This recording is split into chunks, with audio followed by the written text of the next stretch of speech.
They gave specific instructions to their cameramen. It is important to be aggressive. Do not give up. Be persistent. GGW, The Untold Story, Part 2. Joe Francis was the uber bro.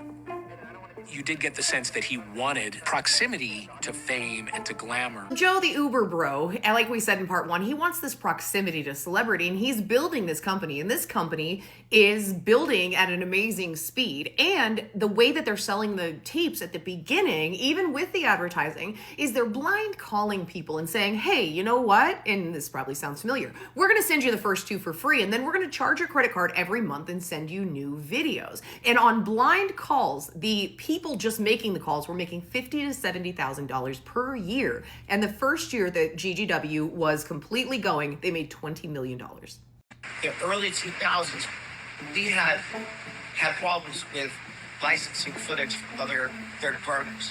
So we had to take it over. We had 3 buses on $3 million tour buses.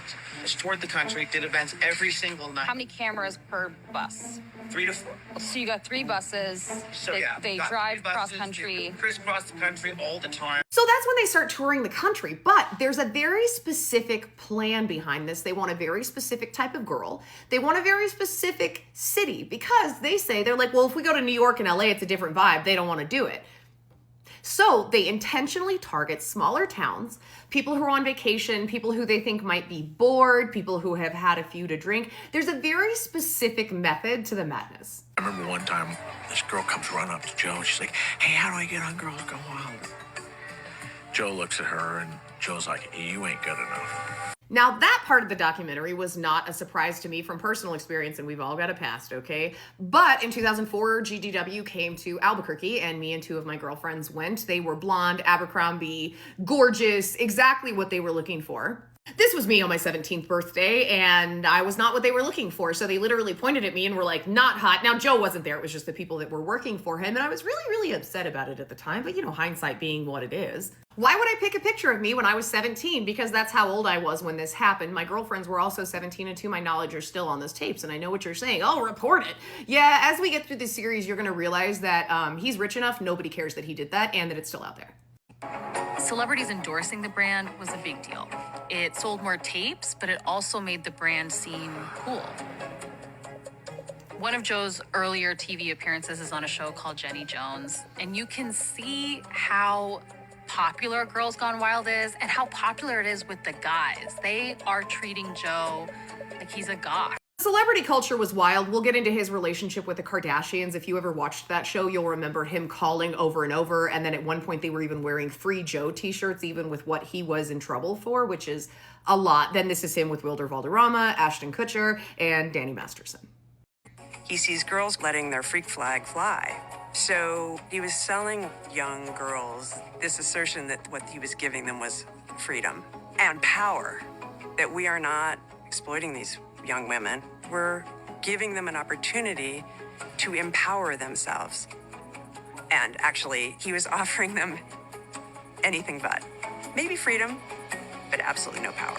So through legal loopholes about likeness rights, because really in our justice system, a lot of times you're only entitled to likeness rights if you are in fact a celebrity and they deem that your likeness is valuable, which I would argue that everyone's likeness is valuable, especially in this case, because without those people, this would have never been, you really want a video of Joe doing that the whole time? No, I don't think so. And because they're not celebrities, because there's no inherent value to their image, they are not entitled to any type of compensation for the use of their image,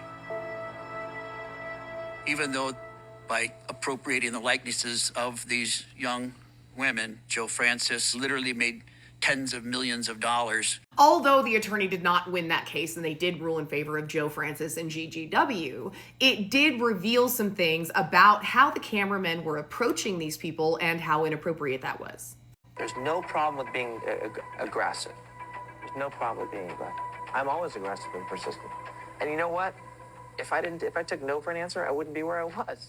Joe demanded this behavior of the camera crew, and he goes on in later parts, and we'll talk about that, to claim that he's never hurt anybody. He's never done anything to anyone that they didn't want to happen. However, he's openly saying that I don't take no for an answer. It seemed that coercion was at the core of this business model, but with each failed lawsuit, it was only growing. Joe had swatted away easily every legal issue that had come up. This guy openly has kids on these videotapes and has gotten out of all of this trouble that he really should have gotten in a lot of trouble for. It just really honestly makes no sense other than he's like a really rich guy, right? So he's starting to think he's untouchable until he goes to Panama City, Florida and meets this dude. Joe Francis, what a miserable little I'd pinch that little head off and crap down his neck if I could. That is the former sheriff and then mayor of the city, and I have to agree on that sentiment there. The first time they go, though, they don't really run into any problems. They actually should have been arrested and on some serious charges because they get a hotel party busted up by the cops wherein they are filming 16-year-olds and have also been providing them all kinds of stuff, but instead of arresting them, they ask them for a copy of the videotape, so they think they're just flying high. The next time they go back, it doesn't go quite as well, and Joe ends up filing a restraining order against the police department, wherein he says that he's filming documentaries and they're violating his First Amendment rights. We'll talk more about that in the next part, and I hope you guys have a good day.